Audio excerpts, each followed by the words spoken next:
Dr. Tabas Kumar. Yes, please. Is everything is ready? We can. Should we start? Yeah. Yes, please. We can start the program. Okay, thank you. A very good afternoon to all of you. I welcome you all to the national webinar on COVID-19 child, early and forced marriages, jointly organized by MP Institute of Social Science Research Ujjain and Child Centric Disaster Risk Reduction Center, National Institute of Disaster Management, New Delhi. In this webinar, we have blessings from our respected patrons, Major General Manoj Kumar Bindalji, Executive Director, NIDM, New Delhi, mentors of this program, Professor Santosh Kumar, Professor of CCDRR Center, National Institute of Disaster Management, New Delhi, Professor Yatindra Singh Sisodia, Director, Madhya Pradesh Institute of Social Science Research, co-convener of this webinar, Dr. Kumar Raga, coordinator of this webinar, Dr. Balu, and eminent speakers of this webinar, Mr. Sonikuti George, Child Protection Specialist, UNICEF, and Professor C. Venkatachalam, former head of the Department of Sociology, Periyar University. I warmly welcome all of you, sir, to this webinar. This webinar has been conceptualized by Child Centric Disaster Risk Reduction Center, NIDM, and MPISSR Ujjain to unfold the impact of COVID-19 outbreak on children. As all of us know that children are the most voiceless section of Indian society. In this crucial time of COVID-19, the children have been dragged into the economic and social constraint faced by their parents. Media reports confirm that child and forced marriages have been increased during this time of COVID-19. The problem is indeed very crucial to ensure protection and safety of the children in our society. However, we are pleased that all of us have joined in this webinar for analyzing the inherent causes of early and forced marriages during this pandemic and how to check and prevent this social problem in this crucial time. Friends, we have two eminent speakers with us to throw light upon the root of the problem and offer possible solution to overcome the problem of early and forced marriages in this time of COVID-19. I warmly welcome all the resource persons and participants to this webinar. Now I hand over the session to Dr. Balu to carry forward the proceeding of the webinar. Dr. Balu. Yeah, thank you, Dr. Tabas, for providing a warm welcome to all of us. First, I would like to give a brief about the objective of this program. And we all know that this COVID-19 is an unprecedented situation. Though the children are not face of the COVID-19, but of course, it has a huge impact on the life cycle of the children, and especially with education and health, and there are various impact on the life of your children. And here we are going to discuss about the children's early marriages and forced marriage and how it is being impacted on the life of the children. And we also going to discuss certain measures to address these child marriages. Basically, of COVID-19 and lockdown period, this number of child marriages are being increased all over the country. So the reason, if you see, the entire society's concentration was on COVID-19, and in this situation, the people, the family members, they were doing child marriages and also forced marriages. And the reason, if you see that, one is expenditure reduced, less expenditure, so also a chance for the families to go for a child marriage or early marriage. And another thing, many families, they have employment opportunity and income also has been reduced. So due to various reasons, these child marriages were also being increased. So now here we are to discuss the reasons and also how we are going to overcome those issues.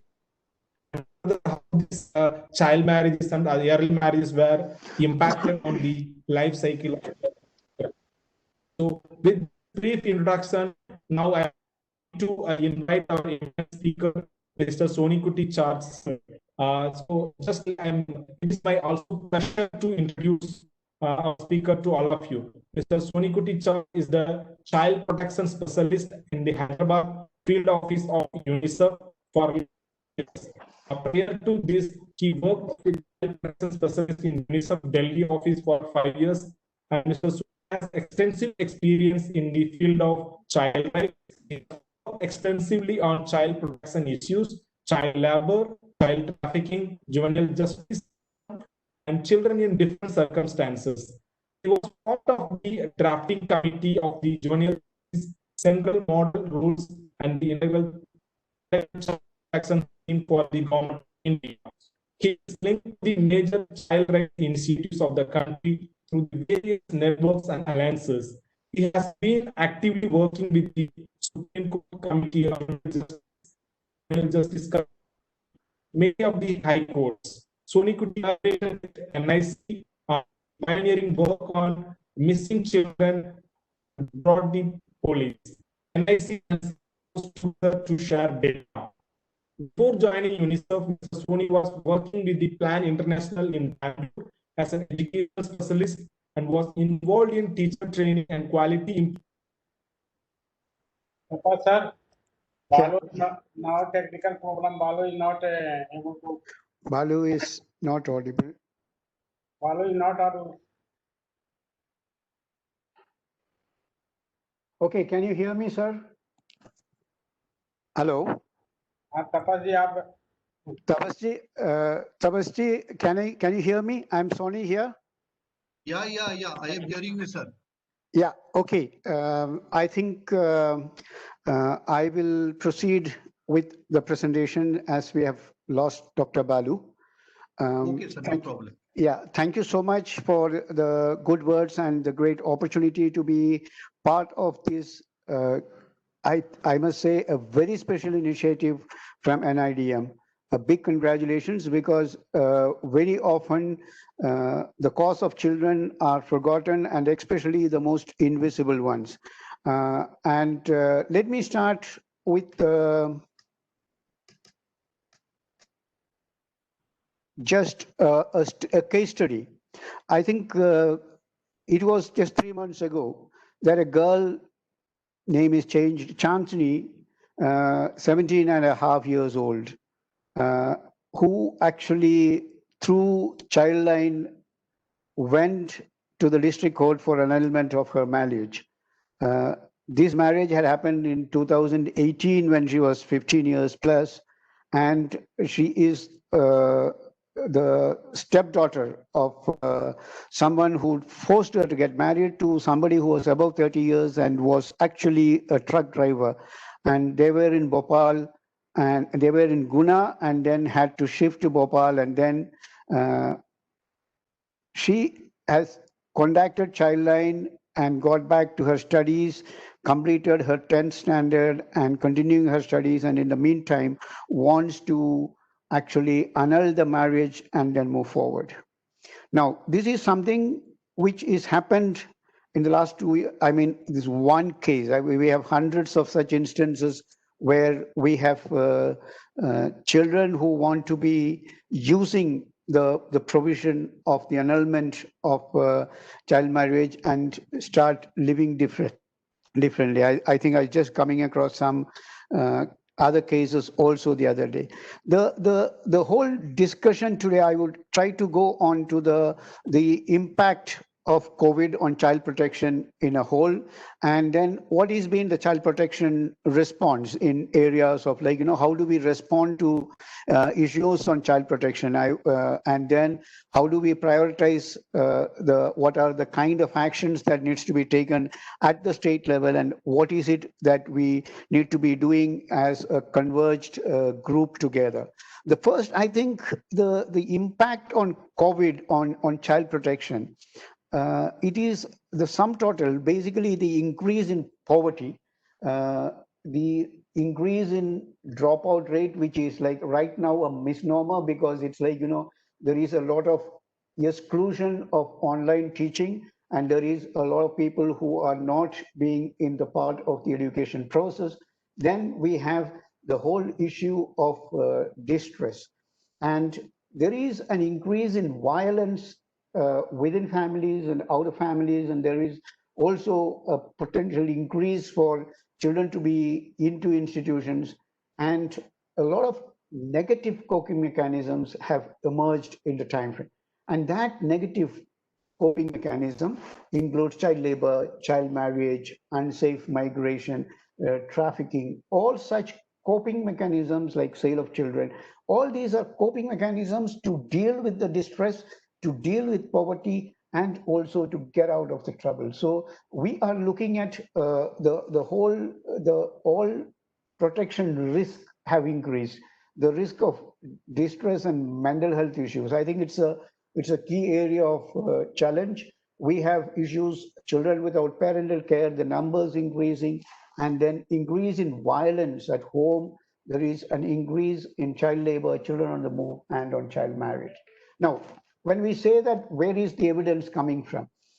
If you look at the total number of calls that Childline has received, we see that there is been a reduction from last year to this year, but the kind of interventions from Childline have increased.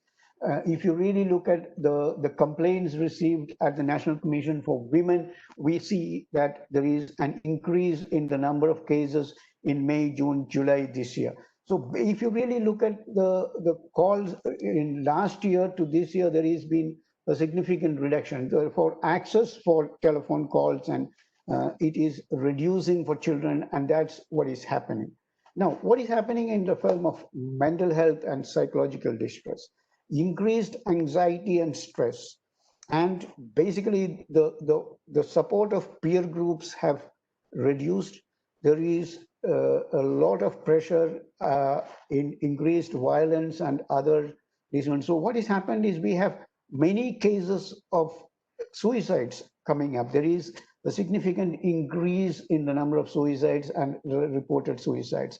So what we are saying is, like, when we are looking at the whole challenge of mental health and psychological distress, we need to be addressing the whole challenge of seeing the mental health issues of children. Now, there is also been an increase in the child labor and child trafficking. I think the kind of intervention call that is come in Childline, for example, really shows the kind of increase in number of cases on child labor. And the kind of interventions have been changing.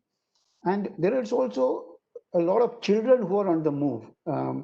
The overall scenario on child labor, migration, and trafficking is actually something which really pushes children into the coping mechanism of child marriage. The family uses this opportunity to push the agenda of child marriage.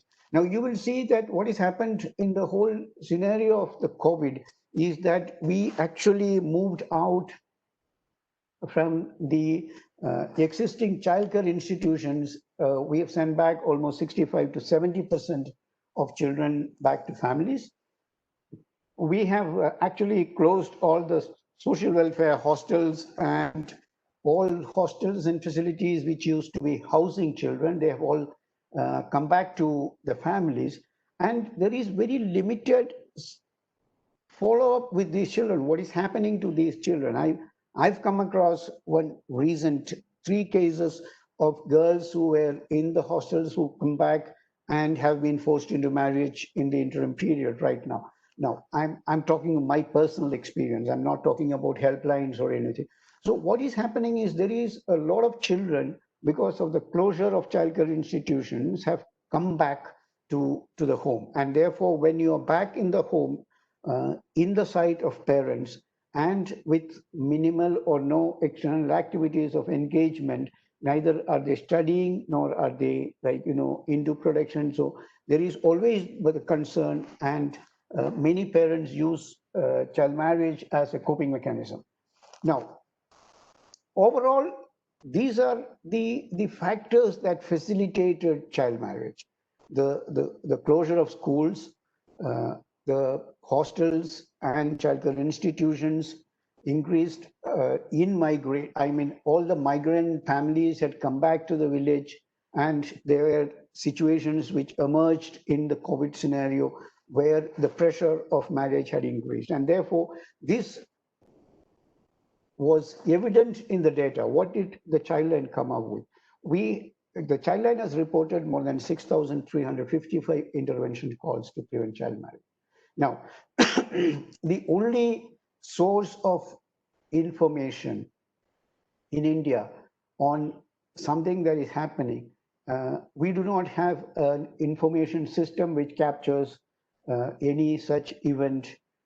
Therefore, Childline is a possible indicator of the extent of an issue. So we see that the numbers have increased in May, June, July. What the minister herself has said that the department itself has stopped a certain number of child marriages. And we have UNICEF's own partners, we've got additional information which is not included in these database. And we see that Tamil Nadu, Karnataka, West Bengal, Andhra Pradesh, and Telangana, top 5 states that have reported most cases of child marriages. Now, this is an interesting factor. These are not the states known for the high burden of child marriage in the country, but we see that possibly because of the effectiveness of Childline and interventions that is happening in these states, we have much higher number of reported cases which is coming up here. Now, let us really look at the challenges. I mean, what is it that is increased all these? As I said earlier, the closure of schools, the economic hardships, tracking of child marriage cases, disruption of protection services, and reduction in the cost of marriage dowry. I think Dr. Tabas and Dr. Balu was actually talking about these things, which has actually increased the chances of child marriage. Now, it is not just the increased chance. We have evidence from the field that shows that there has been an increase. So this is what is happening. And now, in this scenario, what do we really see as being the interventions? Now, actually, whenever we see the context when we are looking at interventions, I think we need to look at the challenges first. The most important challenge is the most vulnerable children have been the ones most out of reach. Now, out of reach, I would say, because of the internet connectivity issues, you are not on the social media, you are not visible, people are not able to go to tribal areas, people are not able to go to the rural areas. And there have been issues of reaching out to the most vulnerable, the children who went back from childcare institutions, the children who went back from hostels. They are the most vulnerable and the most out of reach. The second is the extensive reliance on digital communication. If you actually, the face-to-face, one-to-one interactions have not been happening to change behavior. So we are left with a situation which is actually turned the table around and telling us we need to be more at the field level, but then there is a limitation. And also compounded by all this is compounded by the funding cuts. Even WCD itself had to go through a 15% reduction in its budget, and the child protection work and work on child marriages and others have therefore been affected. And resource mobilization is itself becoming a difficult issue. And I think it's I think one great thing that happened in COVID times, because it was a different kind of a pandemic which the world never faced. And even what we are as NIDM and child-centered disaster risk reduction cell is talking about child protection, and child marriage is a clear example that we are moving into a realm where a lot of these child protection interventions are becoming the first respondent group. That means it's becoming an important dimension of response in terms of child protection, and need to look at issues of mental health and protection services for children.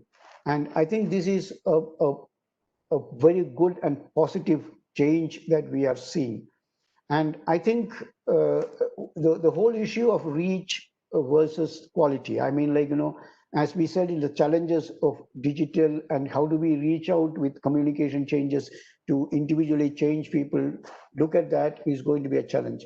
And what are the opportunities? Like, I think the whole lot of issues of migrants and the need for psychosocial support and domestic violence and issues like child marriage have received a certain amount of visibility. I think the kind of reporting on COVID and how we have seen this, there has been an increased visibility. And there is the potential of family-based alternative care and of collectively working together. Now, what we really need to look at is like when we are trying to intervene, what are the areas? We see that we need to be strengthening the system. Strengthening the system of ending violence and psychosocial support. I think I'll go into details on each of these.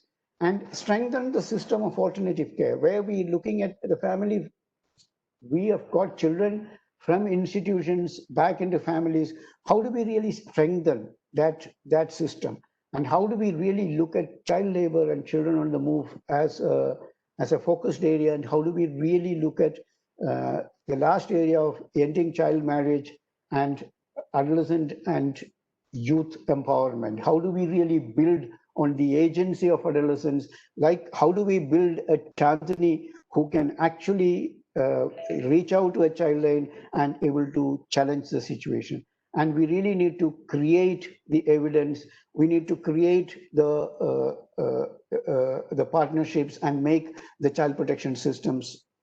So if you really look at a good practice in systems, like, Childline, I've mentioned a lot. We have said that Childline is a possible partner in this kind of an intervention because that is the first and emergency outreach program available to us. We have the police. I think one segment which needs a lot more of collaboration by NIDM and others is the role of police in child protection. We have the SJPUs, we have the system which is there. How do we really use the police in really behavior change communication? How do we really use the Railway Protection Force, RPF, for example, in working on trafficking issues and at railway stations and work this one? We're doing it in Bihar, in Bangalore, in West Bengal. There are a lot of these things which are emerging as possibilities, and psychosocial support and the possible work with NIMHANS are not going to be, we have all experienced that more than anybody else, the necessity to work on this. And I think the second area is how do we really look at strengthening the families? And as I said, we have had the experience of like over 85% of children in most of the states from childcare institutions, all hostels, backward hostels, all the tribal welfare hostels, everything has been closed. A lot of children have gone back home. And that is a potential area which can actually increase the risk of child marriage and the whole challenge there. The third area is how do we really look at child marriage and child labor and children on move? Like, the children on move is basically a big challenge, because what happened is like, we have seen a whole lot of children who were in various parts of the country had come back to the village. And this is a scenario where most of them have not gone back. Some of them have started to go back, but the availability of such children is going to be a potential for an increase in this one. So how do we track what is happening there? How do we really look at the young people themselves as change agent is pretty critical. Now, in terms of ending child marriage, I'm just looking at some of the experiences like nationally. We have the UNFPA, UNICEF, and a whole lot of partners who are working on this issue. I think one of the key areas has been like, you've been able to leverage the district administration plans in most of the states. Some of them are listed here in terms of bringing the resources for child action on child marriage. This, I think, is something which the DRR work and how we need to be collaborating on disaster, because there is the money that is available needs to be converged to bring these tangible changes. And we really need to look at advocacy and the communication methods which is available to us, and there is everybody who is like, preparing these materials. And I think the kind of way forward is to use these kind of advocacy and behavior change communication package. There is the potential and possibility that there is the materials which is developed by UNICEF on the advocacy on behavior change, and there are a whole lot of audio visuals available which can be shared, and we can use it on this fight. And actually, what is it that we need to look at the priority for state action, and how do we really move forward? I'm saying that we have the availability of certain materials which are developed on child marriage. There is the key to it is going to be the work on behavior change. And second is, how do we work on the basic power of the adolescents themselves, organized power of the adolescents? How do they get the agency, the courage to call a child line and seek help? And once that is done, we need to establish plans to strengthen district and sub-district workforce. Now, this is basically the challenge before us is like, how do we make the CMPOs, the child marriage provision officers under the Act, who have been designated, to be more functional? How do we really look at the child protection workers, the DCPOs, and everybody at the district and sub-district level who are engaged in child protection to work on the functionality? This is the first priority. The second is how to bring in the child protection management information system, the knowledge, the data. And basically, how do we really work on this?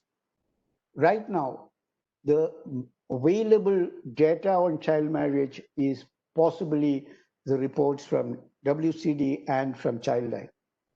We do not have any data on, there is in the health system not even one birth which is registered as a child who is below 18. So how do we look at a health system naturally generating child marriage and the impact? How do we really have the police system generate a certain amount of data? And this becomes a critical set of action. The third is like, how do we really push end violence against children, the EVAC agenda?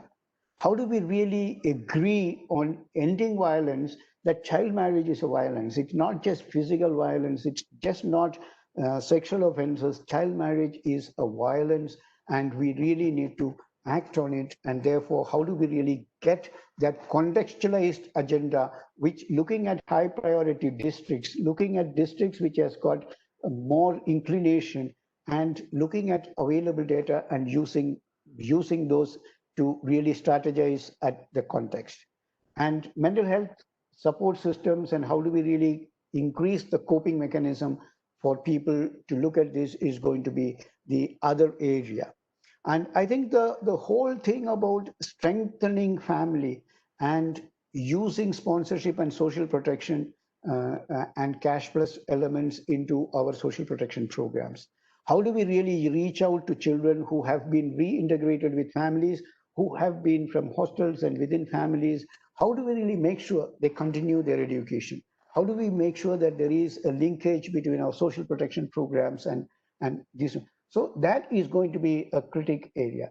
And I think we need to be ensuring COVID sensitive district implementation of end child marriage and adolescent empowerment programs. Because there needs to be a very, very, very focused district convergent action, which we need to be looking at. Now, when we look at why do we really need all these things? India accounts for 1 in 3 of all child brides in the world. Now, that is a startling position. If you don't deal with it, we have an issue. And in order to meet a SDG target of elimination of child marriage by 2030, how have we doing in the last 20 years? In the last 25 years is in the dark blue, in the light blue is what is observed in the past 10 years, the kind of percentage reduction which is happening. Percentage reduction is it's like, from 3.2 to 5.5. We are nowhere near reaching the target right now, unless we have an accelerated and much more focused action, which really brings us there. Now, where is this problem more? It is the issues educational, the educational quadrant. The first one shows that, from no education to actually where there is some education. If there is no education, you see that married by 15 is in dark blue, and light blue is the marriage 15 to 15 plus, 15 to 18. So before 18. So you will see that the numbers, no education, 51% if not educated, and primary education. So we see that around 50% is actually no education or primary education. So that is a segment which requires a lot more of attention. What has COVID done to these people? We know they are the migrant laborers. They are those people who are out there. We have pushed them further into poverty. So this is one segment which really deserves a whole lot more of attention, that clientele. And in the wealth quantile, the poorest, the 46%, and the poorer ones 37. So you see that around 40-45% of people who are in that category right now, who became visible, who had migrated, who were not visible, is giving us a segment which requires focused action. And I think the rural-urban divide is also equally important, that we really need to be focusing a lot more on these rural areas, which means like we have to get down to more district level strategies and working on these issues.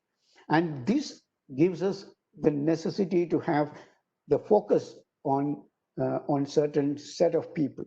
And you will see that education, no education, the access to social media, the access to internet, the access to all our mechanisms to reach right now would be lesser for these kind of people. So these groups which we are talking about. So we really need to be having a strategy which will be able to reach out to them.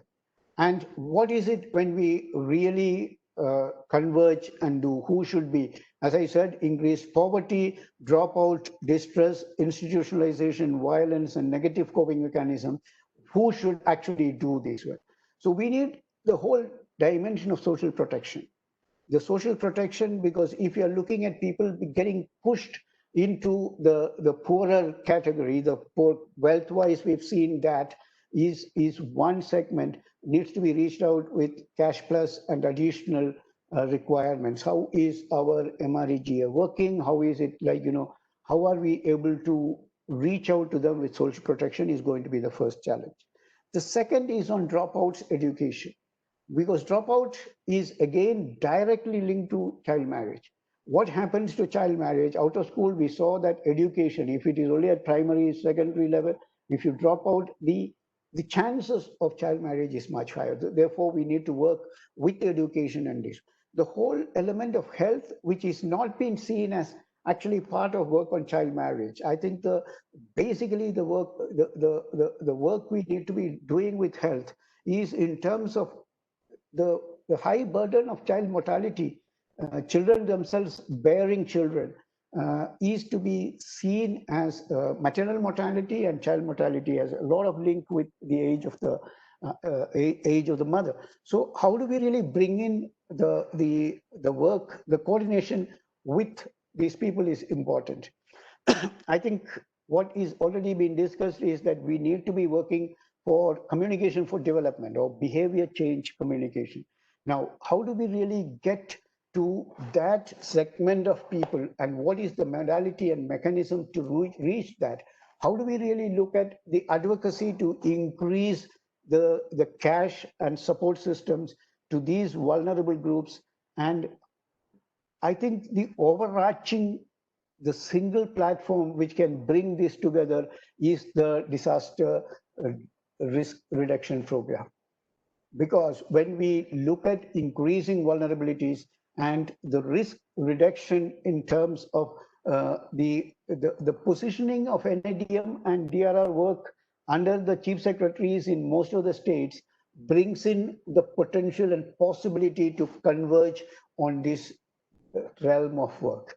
And therefore, I see it all the more relevant that we are discussing these issues in the context of disaster risk reduction and the role of NIAID in being that central convening body which can actually, which already is working with all these stakeholders, and how do we bring it into focus is the way forward. And I think we really need to look at this in terms of education. How do we really look at the prevention at school dropout rate? How do we look at the disaster preparedness in terms of how do we really look at the school safety programs? Actually, this is one area where the DRR and IDM has been working extensively, the school safety program. And that gives us an additional opportunity to look at other issues of child dropout and other imminent dangers to childhood which is happening there. And how do we really look at the psychosocial support, the kind of school health program linkage to the whole issue of child marriage? How do we really build those issues, build that into the health work and health realm? How do we really expand the social protection schemes and sponsorship into reaching it to the most vulnerable? We said, uneducated people who are there. How do we really focus and target them? Building evidence. How do we really create that evidence? These impacts of social poverty on these indicators. How do we really look at monitoring and advocacy for public finance for children? I think it's it's a DRR approach to child protection is a much more meaningful approach for resource generation and resourcing for children than any other. And I think the whole advocate for child protection in emergency, I think the child protection in emergencies, we are moving there. And I think this is, I'm extremely happy that we are looking at it together with NIDM today, the issues of child protection. And that is something which is the potential of moving forward. How do we mobilize the community structures, the end child marriage and violence against children, the whole community structures? How do we really get down to sub-district level, village level? How do we look at data and how do we really move forward? And actually there is a Tharunya toolkit on child protection functionaries, on behavior change communication, how we can really use it under the DRR umbrella to really reach to this one. And I think we need to be looking at evidence and campaign on ending violence on children, because every child matters and no child is for sale. And we really need to bring our strength together and bring our youngsters together to fight this by themselves. We need to champion the cause, build the systems, and empower people who are there by working with them. And right now, I very strongly believe the NIDM and the disaster plank, because of the exacerbation of the factors of child protection, because of COVID and because of any emergency, brings this as a focal point of action for disaster risk reduction. And actually the child-centered CCDRR program, a big congratulations to you on initiating this, and all the very best, and thank you so much. In the entire aspects of we have talked about factors facilitating for child marriage, and also shared some of the good practices and priority area for intervention, and some of the priority area for convergence, which have been discussed by you. And we also working on some of the areas. And especially I have also seen in the villages specifically how this number of child marriages were being increased. For example, because of these school closures, now the child marriages were increased. Now I was regularly watching this WhatsApp status and all. If I see the school going children, 11th standard and 12th standard children, every day I could see a new status. Every day some children were getting married at the earliest age. And when the mothers and the family's perspective is the child marriage, they are seeing as a coping mechanism, and the mother is seeing as a safety and security for their children. In that case, how we will see this, or how we can like how we can convince the mothers to stop or postpone such early marriages. The mother is seeing this as a safety and security mechanism for their girl children. So what would you say? Means them, or how we can arrest this in. Thank you, Dr. Balu. I see from my experience of working in the field, the pressure on the parents can actually be brought by students or fellow children themselves. Like whenever we have seen that there is a collective, the peer group which is working together, when there are children's collectives or any platform which is available for children, the whole group moves to the parents. And I've seen many of them, they use school teachers and other influential people from Panchayat and other ways to use this one. And this I've been actually watching as an effective mechanism. Now, the first case study which I brought to you is like we've not been able to stop the marriage, but you will see that some have actually got back to childline or other situations when child marriage is already happened. But the one is intervening and putting pressure at that level. The second is also the social protection mechanisms. Like, can I actually, when a parent is trying to get a child marriage, can the system, can the Panchayat say like, we will ensure that she studies, and this is the required cost for studies will be borne by the Panchayat or whatever a decentralized mechanism of reaching out to families. Right now, our schemes are at a much higher level, at the state level. It is not the Panchayat level. If there is a devolution of power which happens and the finances which happens to deal with some of these issues, which maybe not be very huge in amount, mostly it can be a flexible amount which might be available at the Panchayat level to make sure those interventions happen, I think this would become meaningful. So from my experience, it is early warning, use of peer groups, use of school and Panchayat system, and support systems like sponsorship or continuing education support that really stops the process. Yeah, by the way, Dr. Balu, we have also used the police effectively in some places. For example, we have a lot of states where we have a lot of programming with police, and just a visit by the police to the you don't need to use anything. Just there asking some questions. Are the children going to school? Are things all right? That makes a lot of difference. And I think we actually we have not used the power of the uniform effectively. As friends of children and on child protection, I think they have a vital role to play, and we need to capitalize on that, which I had actually earlier mentioned in my presentation on work with police. But when we looked at the collaborating agency, I did not, oversight, but I think we really need to look at the role of the police also. Thank you, Dr. Balu.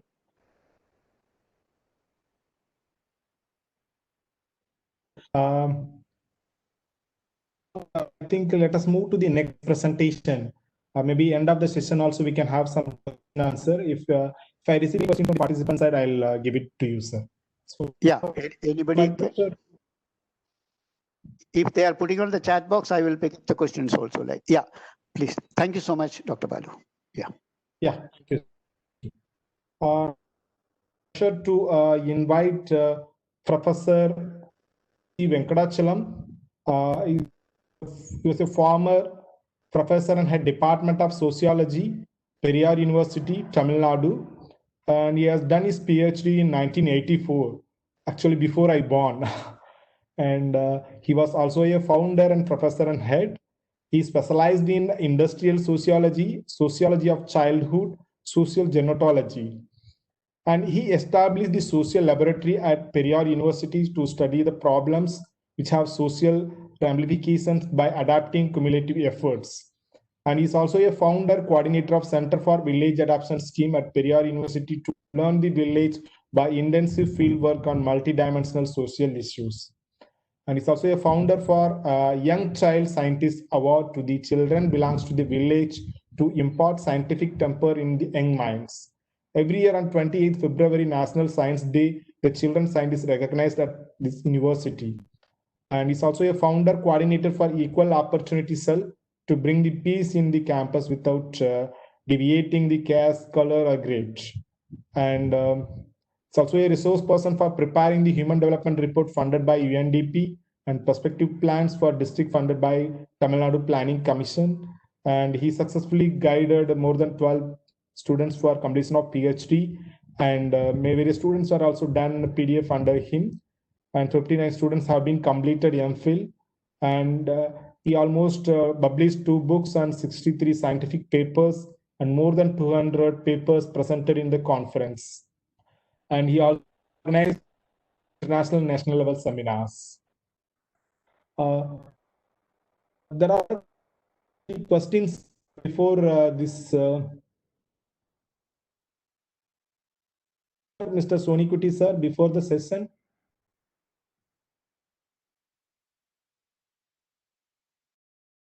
You are muted, sir.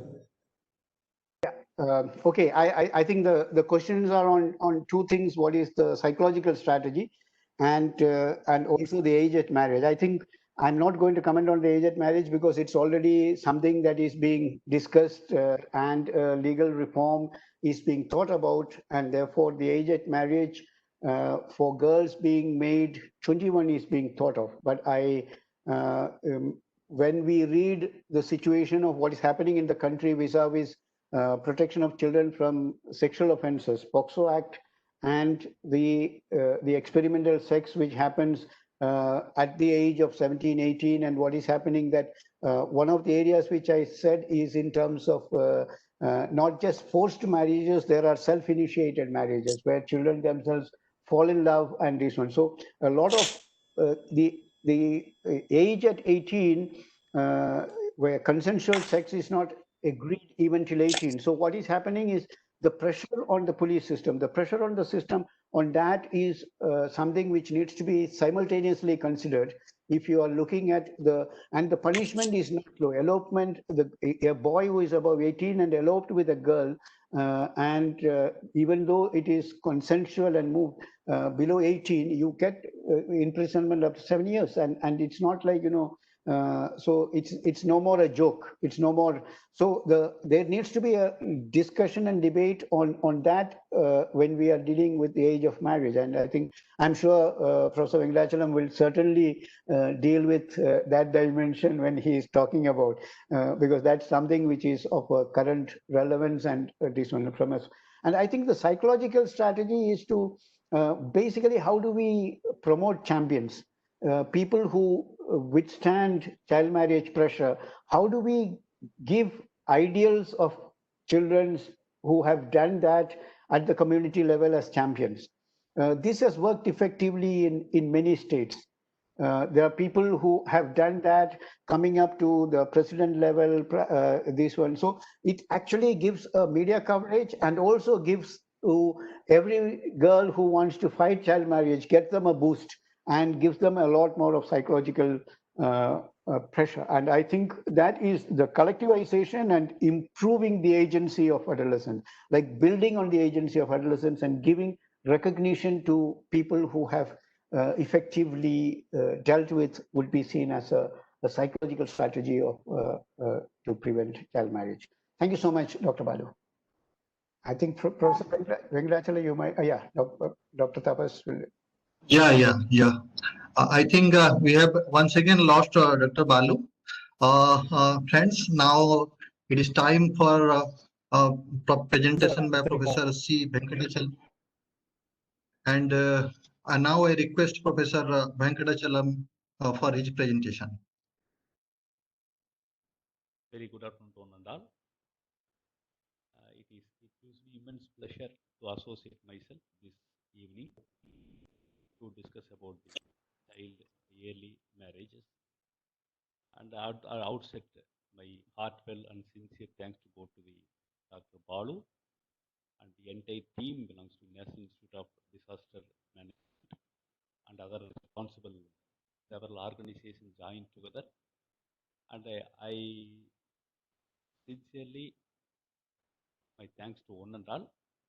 organizing the important meeting to discuss about the important issues.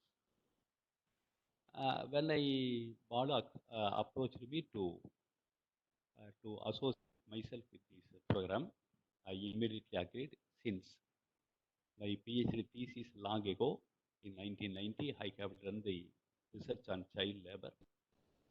Later on, I was a member in the Child Welfare Committee in Tamil Nadu.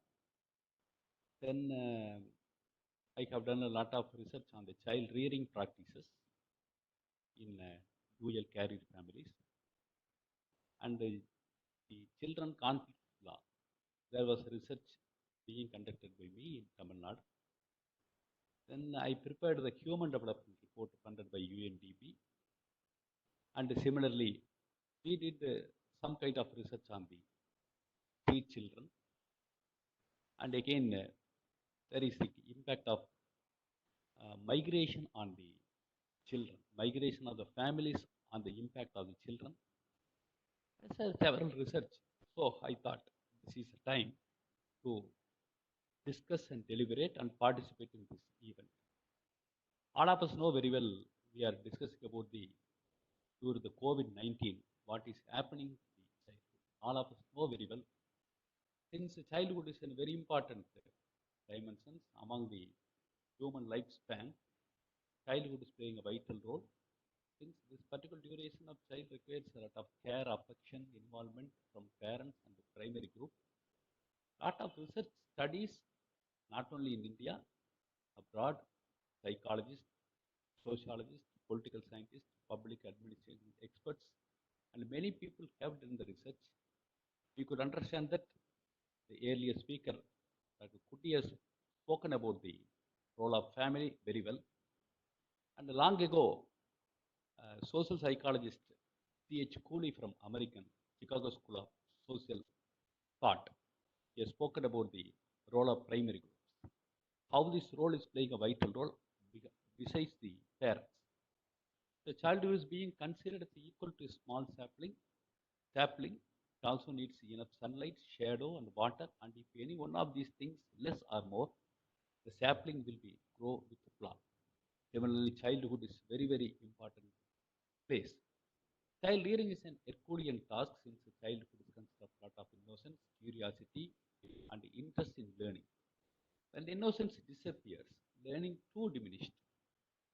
So child is learning process through the realizing importance. The Chinese proverb rightly points out that ruling the nation is easier than bring up the child. The importance of childhood, since India is the dubious distinction, or we can say that demographic dividend. We have more number of children, even more number of children than China. So in this context, we are going to have a more number of producers in the years to come. We are going to have more number of labor force and all. If the childhood is looking into properly, we are going to have. The rights of the child, UNICEF brings the 4 rights as a child in the year 1989, which is being considered as an important milestone in the children are concerned. Through the program of action in the year 1902, the implementation of process have been initiated. The 4 rights are nature rights. They are very much needed to every child. Yes, survival rights, development rights, participation rights, and protection rights. Sex ratio and the survival rights. In India, child sex ratio number of females per 1,000 males in the age group of 6 to 6 years. Currently, there are more boys than the girls. Even sex ratio also, general sex ratio also speak the same. An imbalance in this group will extend the older age group in future years. In ASEAN culture, families want baby boys because it is a traditional that boys take care of parents while the daughters marry and leave the family. These families want to ensure elderly security, therefore, more boys in the family. Long ago, 2001, along with from USA, we organized a program. That program is being called as the Son Preference, and the program is organized because of want to establish what type of sex ratio is, because it's a gender preference country in a one sense. The developmental rights, multi-dimensional development of the child on the basis of socialization process. This is sociology is very much emphasizing on the socialization process, how it is stabilizing the personalities within the family. There are different stages to be understood in the child rearing practices. A child needs not only acceptance, but he should learn with what is ridiculed too. He or she has to be taught with the happiness and sorrow. Long ago, there is a magazine called Mirror. When I was doing my research, there is a dichotomy. The child is not only acceptance, the child is not only happiness, but the child also has to understand what are the other side also. Because the child, when the child become adult, he has to understand what type of things the society is expecting from the child. The participation rights are concerned, because we are talking about the child marriage. Child marriage incorporated, there are several things. There is a child labor, there is a children at risk, the juvenile delinquency, child abuse. A lot of issues are there. Just when we are talking about the child marriage, other problems of the child also join in together. Children are participating in the labor activities to earn income. This is across the country. There are various states, various districts. You can find number of children are working. No, they should be along with the children, but they are living with the adult world. No one knows how many children. Yeah, because definitions are different. UNICEF is giving a different type of numbers. ORG group, Operations Research Group, is giving different type of numbers, and the concerned state is giving different type of. Government also giving different type of numbers about the children. But there are differences between child labor and child work. This is a Gandhian economist rightly points out that work during the childhood is a national good and a social gain. Child labor is a national evil and a social waste. This is the context about the child. We never bother about when the child is working along with the parents and the elders learning new skills. There is a child work. But the child labor is the child is neglecting the studies, child is neglecting the recreation, child is neglecting the entire family, and the child is, because his child become, the child labor is a national evil and social waste is classified.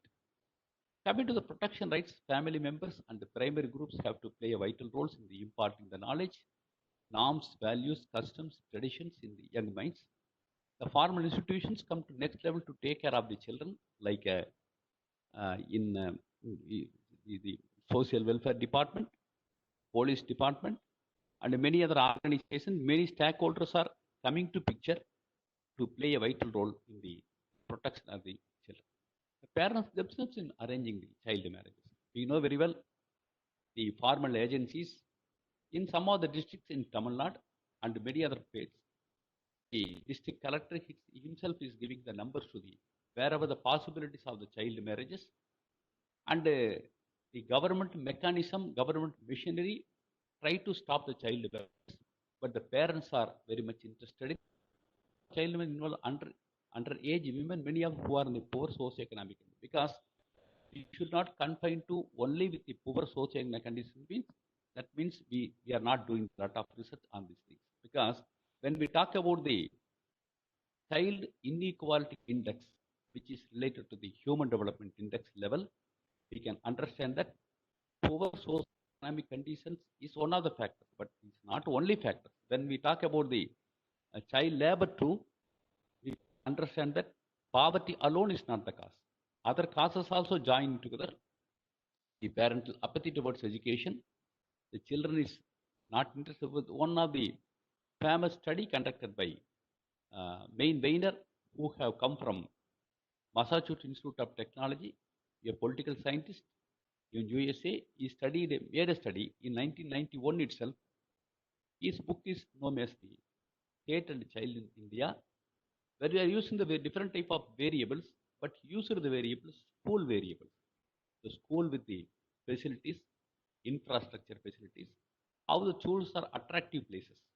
When the schools are not attractive, when the children are not interested to go to schools, they want to stay back in the home. Even we have adopted the villages with several places. We find that even where the children are, because until ninth standard, the children will be classed. There is no stagnation, there is no dropouts, but children will be promoted. What is happening? Children never come to the schools, and the children stay back in the homes. Even parents are encouraging the things. What happens? These things, the children go for the marriages, child marriages, because the parent they want to without informing these things. But sometimes the child is contacting the district administration. My parents are going to arrange a marriage for me. The International Center on Research on Human Units of Publications have estimated that India's child marriage rate to be 47 from sample survey of 20, while the United States reports is to be 30% in 2005. The rural rates of the child marriage were 3 times higher than the urban India rates. This is quite natural because there is a rural urban divide. It always is there, not only for the child marriages, but even the rural areas. We cannot classify the only rural and urban, but some of the villages are very far away from the urban centers. Some of the villages are far away from the urban highways because remote villages. The possibilities are there. One observation we made in one of the backward districts in Tamil Nadu, because the families are migrating, neighboring districts, neighboring states like Bangalore and Kerala and all. They will come back only after a few months, 3 to 4 months. They will stay back. What's what they will, because they need protecting the girl child.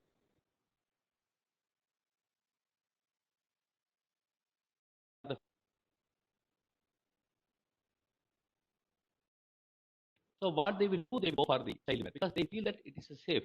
So we cannot understand only from the single point of view that this is only because of poverty. But there is no poverty at all because they are lavish. They are bringing the money.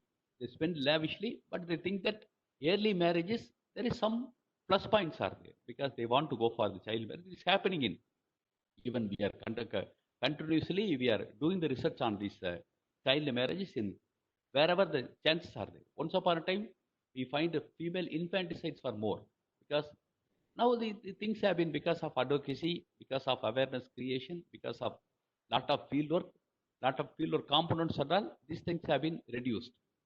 Several states of India have been introducing incentives to delay the marriages. Haryana introduced a My Daughter, My Wealth program in 1994. It is conditional cash transfer program dedicated to delaying the young marriages by providing a government paid bond in her name payable to her parents in the amount of rupees 25,000 after her 18th birthday if she is not married. These are some of the practices being done, but this is alone is not, we cannot solve the problem because it is the things we can understand that the basic reality, what is happening in the rural areas, we can understand that this is to make a future India because India occupies a lowest position in terms of human development index is concerned. The reason behind is because there are several parameters we are using. One parameter is a child inequality index, which consists of negative as well as positive. When the more number of children are going to schools, it is a positive. When more number of children are dropouts or there is no transition, it is a negative.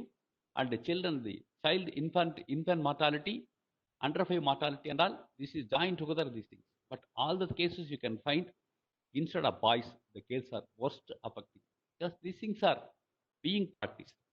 Dowry is a practice in India where bride's family transfer wealth to groom because this is one of the system is there. In many cases, it is a demand and condition marriage from the groom's family.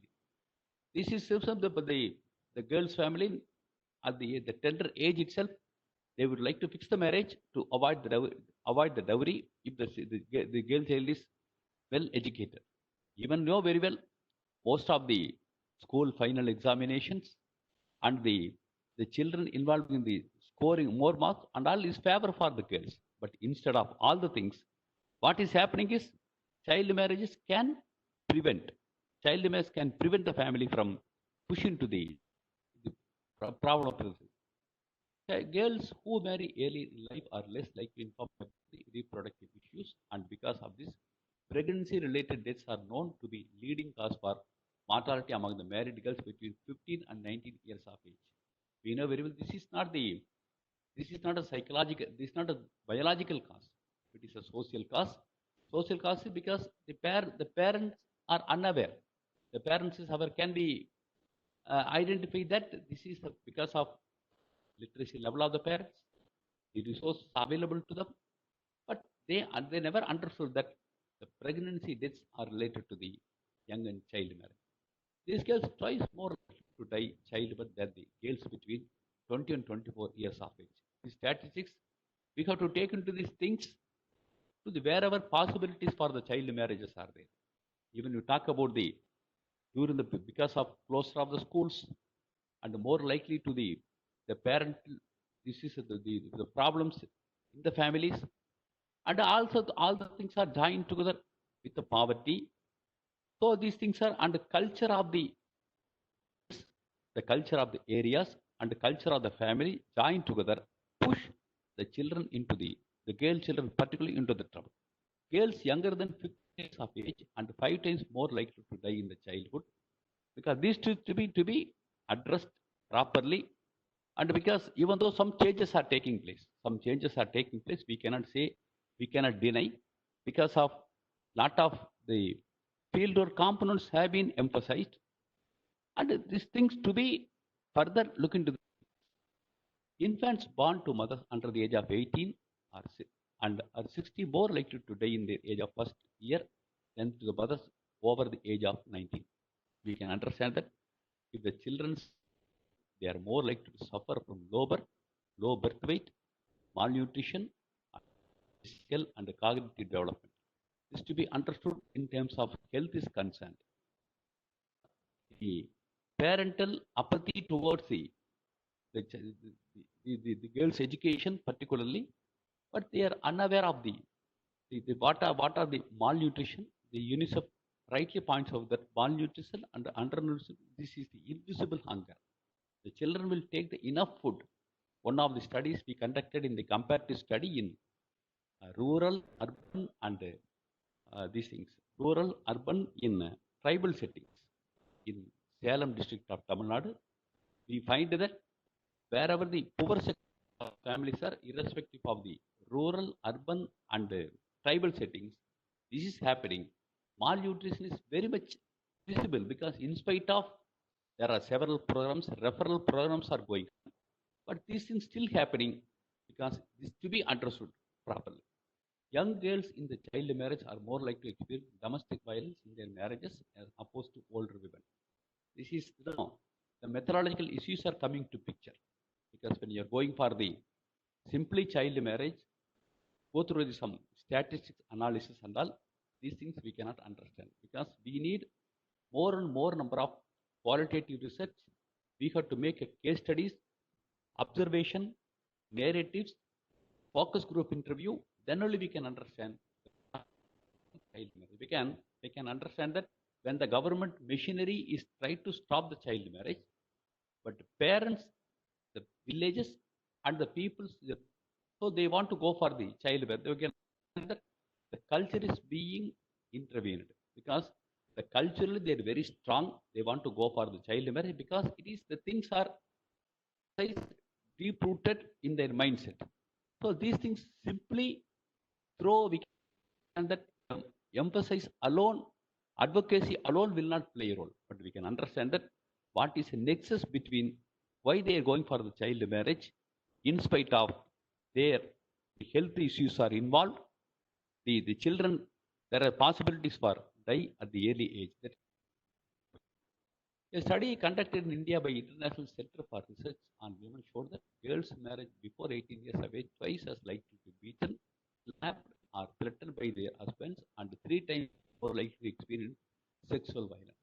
We can understand that this is a things are because it is these things happening in many parts of the place because when the child is unknown, when the child cannot understand what is the family issues, because family sociologist we can understand that how these children are being and they do not know how to make it the family because some certain ages are required to understand what is the importance of the family, how to child. When the child become the mother during the childhood, we can understand that what type of things she can carry before realizing the things she will become mother for 2 or 3 children.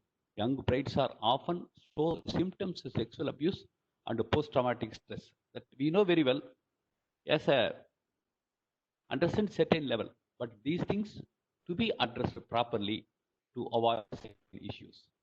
So overall, we are talking about the during the COVID-19 period, but these some of the fact-finding research and the reports collected by our students and those who are making the field visits and all, because we have been asked to make a perspective plan for certain districts, villages, hamlets, panchayat villages.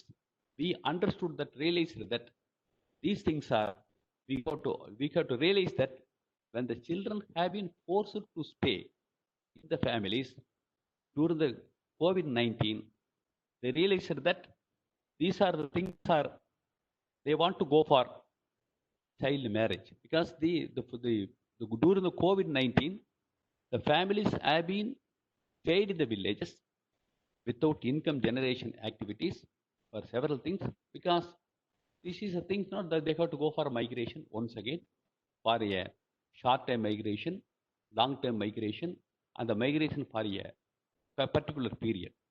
They would like to go for the marriage, because these things are unnoticed by the many scholars, because since we are the active field workers, we could understand that these things are happening in many parts of the villages where we have make a study, because we usually make research on the villages by going wherever the low socioeconomic status, low level of literacy, low level of employment chances, and wherever possibilities are not for the development of the industry, certain villages we have adopted, and we are closely watching on these things. But we could understand that the methodological issues are very, very crucial point to bring out the hidden facts. What are the hidden facts? The possibilities for we got to make thorough case studies, close observation, and make a narratives, and these things we can identify, make some content analysis to avoid, because after the child marriages, studying them, what are the issues are taking place in the body of the girl child, and what are the trauma is taking place, what are the issues are available to the girl child, there is no issue at all. But the things in preventing machinery mechanism is very, very important, which can play a vital role by using methodological issues to be adopted very carefully. And bottom to top approach model to be strengthened, because we are going for the top to bottom approach. But my emphasis on bottom to top approach, not only by the district level, even each and every hamlet is unique. There are several programs are going on. Government machinery has introduced several programs to avoid the child marriages. But the problem is because several stakeholders are there. Various organizations are ready. But as a social scientist, we got to channelize what are the villages depending upon the need, depending upon the chances are available to them. We got to bring them together to make the child marriages we can stop and make the child is vibrant, and the child is a very unique, meaningful citizen to the family, and because we can bring the all things together and we can avoid the child marriages. So second, emphasis on bottom to top approach from each and every village level, hamlet, panchayat level, and put together, bring under the block development officer and make it the various stakeholders like a non-governmental organization, community-based organization, trust, and other organizations. If we make a meaningful analysis, we can find what are the variables are playing a vital role, as the poverty, the ignorance of the parents, and the children's interest towards the studies. And we can bring the school teachers and the headmasters also, we can put together and make a meaningful analysis through bottom to top approach. Otherwise, we can read about the statistics, we can compare the model from one, because each village they have to prepare own model to avoid child. Otherwise, we cannot make it the child marriages. We cannot stop it in the days to come. The child inequality index is keeping down the country status, the HDI, at the world level. India is occupying the 2019 129th rank in child inequality index is concerned. But when you go for these things, we are preparing the way forward approach. What type of way forward approach is being do things? Because there is not only one aspect. Child labor, which leads to child marriage, feed child, which leads to child marriage, children abuses, which leads to child marriage, low profile of the family, which leads to child marriages. Sometimes back, we have made a study and we are bringing classifications we made. What type of classifications we made through our close observation on the children. We never conducted a study exclusive on the child marriage. We identified that children attending the school as well as work, what we call child work. Children only attending the school. They are never attending any kind of work. And the category we made it only child labor. The children never attending the school at all. And the fourth category is the children is neither in the school nor in the work. Even in many villages, we find 9 to 10% of the children are neither attending the school nor in the work. We can understand this is a reality. We are often talking about the child labor. We are often talking about the street children and all. But these certain kind of children are, they are not available in the both side. They are not working. They are not working in the schools. So close looking, close observation, close making analysis. This is a way to make a meaningful analysis, and we can stop the child marriage at the initial level, and we can bring many stakeholders together because everything is achievable. I have number of forums I have discussed because many people have received their degrees because children are working. Many people have received the degrees because child marriage is being practiced in India. Many people did the research on various aspects of children in juvenile delinquency or children in conflict law. But what is the problem is, could we stop any of these issues at one particular juncture? Several acts have been made. Several programs have been conducted. Several policy making have been introduced. But the problem is still problems are, we are living with this problem. But want to make a clear-cut, conscious conscience to stop this child marriage an issue. It is an issue because the title itself shows that child marriage, early marriage, forced marriage. But these things are, marriage is an institution that is concerned because marriages we can learn. The child is the bride is learning new kind of ideas to how to lead the family because family is the only basic unit.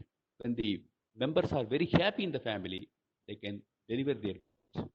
When the family is, because family can help, the industry can increase the production, they can help the people, personalities, and all the things are, family is very, very important. There is a things, the C.H. Cooley of USA saying that, who coined the term group, is saying that primary group is a seed bed of the society. Primary group consists of not only family members, but the neighboring also. So child marriage is not only one aspect, it is joining together by wherever possibilities are there, child labor, wherever possibilities are there for the children in conflict with law, wherever possibilities for, there is no protection for the children. Because we know very well where is the problem for the child protection? The closer family members, the members of the who knows the child very well, they are the problem creators for the child. The childhood is very important phase in human life journey. Several scholars have done a lot of research at Piaget, and many people have Erickson. A lot of people did the research on the thing because sociology emphasizes childhood is a learning the rope in the sense, because every stage child has to climb. These things are to be emphasized, to be understood properly. So we can make a meaningful analysis by making close observation, by making the study by bottom to top approach instead of so far we are top to bottom approach, because planning with the people is very, very important, not planning for the people. If you make a meaningful analysis, Indian children have a blossom, Indian children have a meaningful years in the days to come. So with these few words, I once again express my sincere and heartfelt thanks to Dr. Balu and others who have invited me to join this important meeting at this juncture. I once again express my sincere and heartfelt thanks for your patience listening to. Thank you so much.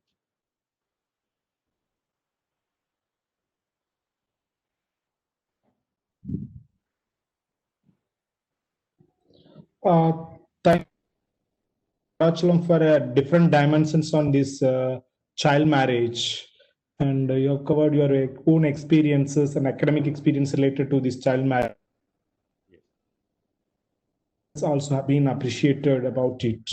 And there is one question: if you are promoting child protection committee in panchayat level, is it possible to prevent the child marriage?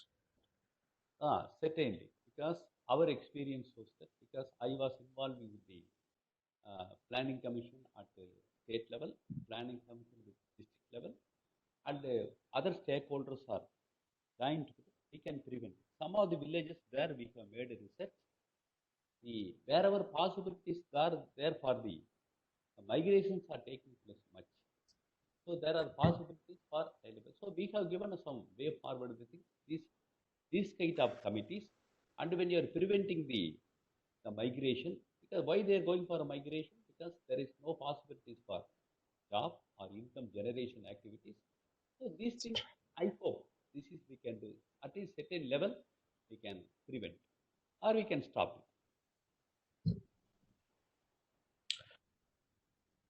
it. To add on that, as of my opinion, just promote alone cannot prevent the child marriage. This will definitely will reduce the number of marriages, or can be also address some of the issues related to child marriage. But we cannot say the promoting the child protection committee alone is not going to prevent the child marriage. That's what I personally feel. First itself, I told you, because even I did research in 1990 on child labor, but still child labor is being practiced. But we need some kind of new novel approach, how to make it a meaningful at this juncture. At least we can reduce, because for the first itself I told that female infanticide somewhat now nil or completely reduced, we can say that. So this type of practices can advocacy, lot of practices we can make through experience, and I hope we can avoid the child marriage in the years to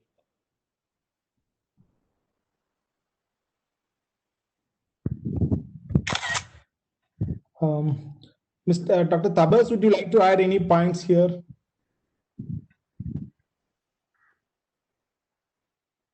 Yes, unmute.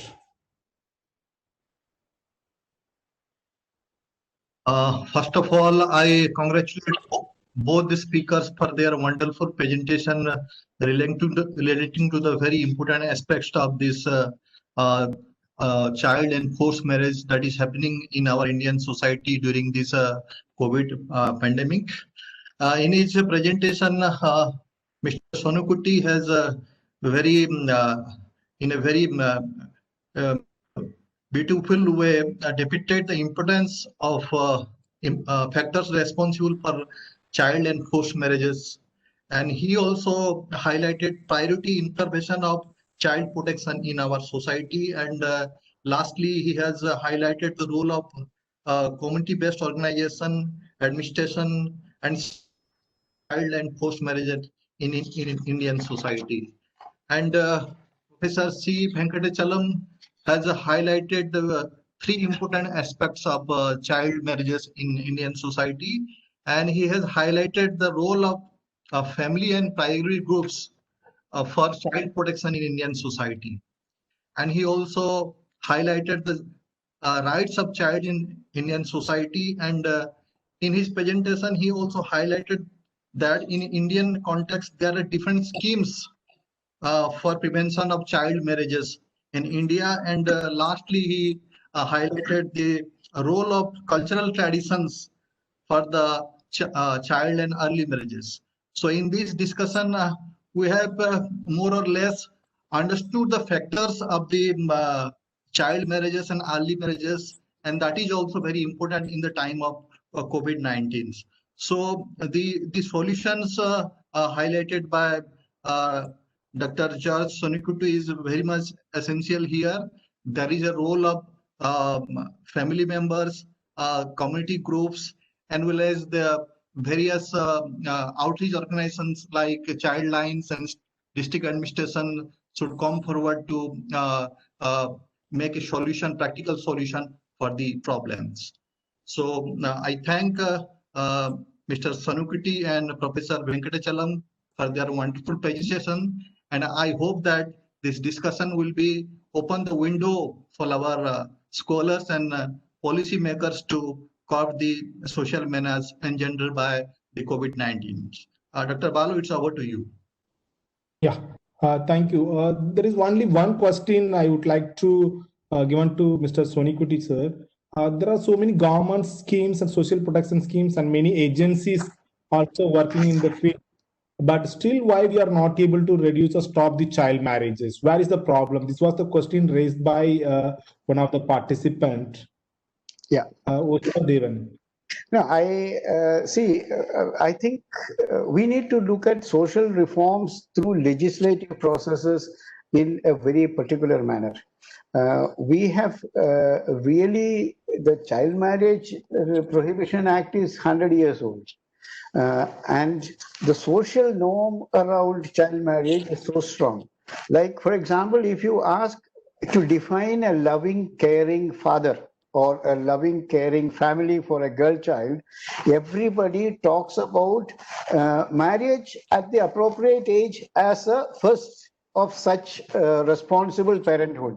Now, this appropriate age is varying from community to community. In many places it is 15, 16. In some places it is 18. And in few places like Kerala, it's like, 20, 21, 22 or maybe more. But it's like, so the whole dimension of the social norm, whether it is seen as a good and loving thing to be done to my child, is the primary question. And that is precisely the reason behavior change and social norm change needs to be the key dimension of action. It is not going to be punishments that will actually stop such practices. And I think one suggestion or one observation which I had seen was the increasing rape cases actually increasing the number of child marriages, because parents want to be supporting or protecting their girl children. And I think these are much larger issues of gender, perceptions of gender, womanhood and manhood and things like that. And it requires a much larger debate. But for me, the most loving, caring thing is seen to be the marriage of the daughter. And therefore, like, the whole thing which gets centered around the social norm around child marriage becomes very critical. And that is precisely the reason why we are not able to deal with it. Now, you see, the more we try to deal with it with punishment, with, for example, with POCSO Act, we said up to 14 years imprisonment, life sentence, and this one, that one. What happens is, like, the side effect of it is, like, around 40% of the POCSO cases in India are elopement cases. Which is like, 17, 16, 17, and the whole pressure on the system is very different. So how do we really look at all this in a much more balanced manner, and how do we really see this in terms of universal education, making sure that children are in school up to 18 is the best way. I mean, either in school or in vocational training or whatever form of organized allowing themselves to grow to their full potential is actually one of the key things. Unless we strengthen that system, the others will, like, if you have, like, we saw the quadrant, whether it is like no education, it's 40%. Child marriage, 47%, 50%. Actually, if you really look at Dr. Venkatachalam's present, that was like 98 data, 47, 50% child marriage. That holds good even now in certain segments. So this, I think, is the more important thing which I've noticed. Yeah, right, Dr. Balu. Yeah. Thank you so much, sir, for promptly answering. There was one question related to some of the projects related to tracking project. As of now, NIDM is not having any projects on child marriage, but we have a project supported by UNICEF. It's a child-centric DRR project. That is the only running project right now. Maybe in future, the NIDM may think over of it. There is no any other questions related to this. So. No, I think the question it was on fast tracking of cases on children. I think fast tracking justice, and I very strongly believe it's like NIDM's responsibility. We need to really differentiate fast tracking of cases relating to children or cases relating to child abuse, and this one is more of a judicial and a state intervention. And there are newer codes and systems which are getting generated there. I think we really need to be clear that NIDM is actually also mandated to be tracking missing children, maybe separated children in emergencies in COVID itself, like, what actually is happening. And that, yes, I think would certainly fall under the mandate of NIDM to be on the watch out to see if there are increase in this one. But I think fast tracking of cases and this one is like, this is not related to an emergency or a disaster. It is basically the response of the judicial system, how we respond to positions relating to children. I think, and that is something which is attaining a lot of interest in the last 1 decade, and there is a lot of, like, the Supreme Court has a committee on juvenile justice which actually looks into POCSO and juvenile justice and offenses against children and offenses by children. How do we track it? How do we look at adequate number of courts? How do we look at increased infrastructure, things like that? Dr. Venkatachalam will also agree to that increase in that realm of activities in the last 1 decade or so. Yeah, thank you. Thank you, sir. Definitely, I'll take your suggestions I'll take your points. There is one more suggestions are there. In parents teachers meeting in school, teachers can aware of parents for child early and forced marriage, not only for girls, but for boys also. Yeah, we do agree with you. If there are no more questions, I think we can wind up the program. Tabas, I'll be wind up the program right now. Is there any points, sir, from your side? From both the speakers, No. would you like to add any other points? No, sir, please. We can go for vote of thanks. Okay. Professor Venkatachalam, sir, would you like to add any other points? No, sir, that Putty has pointed out that these things we have to look into this very carefully. And we are also raising the point, parent teachers associations are there. That is a right point. And we have to look into these things, more number of studies from my point of view. Those observations, some more studies, we can find out what are the possibilities to eliminate these child marriage in the year. There is no much points from me. Yeah. Thank you so much, sir. Finally, on behalf of National Institute of Disaster Management Child-Centric DRR Center, I would like to extend my sincere gratitude to our eminent speaker, Mr. Sonikuti Charge, a child protection specialist, UNICEF. And I also extend my sincere gratitude to Professor C. Venkatachalam, former professor and head Department of Sociology, Periyar University, for enlightening the participants with your knowledge and experience in the field of child marriage. I also extend my sincere thanks to the patrons, Major General Manoj Kumar Bindal, sir, Executive Director, National Institute of Disaster Management, and Dr. Edindra Singh, Professor and Director, MPI SSR Ujjain.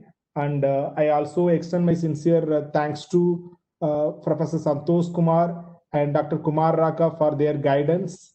And on behalf of CCDRA Center, I also thank MPI SSR, Madhya Pradesh Institute of Social Science and Research, the coordinator, Dr. Tabas Kumar, for making wonderful coordination with NIDM for organizing such a wonderful webinar. So finally, I also extend my gratitude to all the participants for participating in this program. So once again, I thank Mr. Soni Kuticha sir and Professor Venkatachalam for their valuable time. Thank you so much. Thank you, Dr. Balu. Thank you, everybody. Yeah, thank you, sir. Thank you. Thank you, Dr. Tabas Kumar. Thank you. Thank you.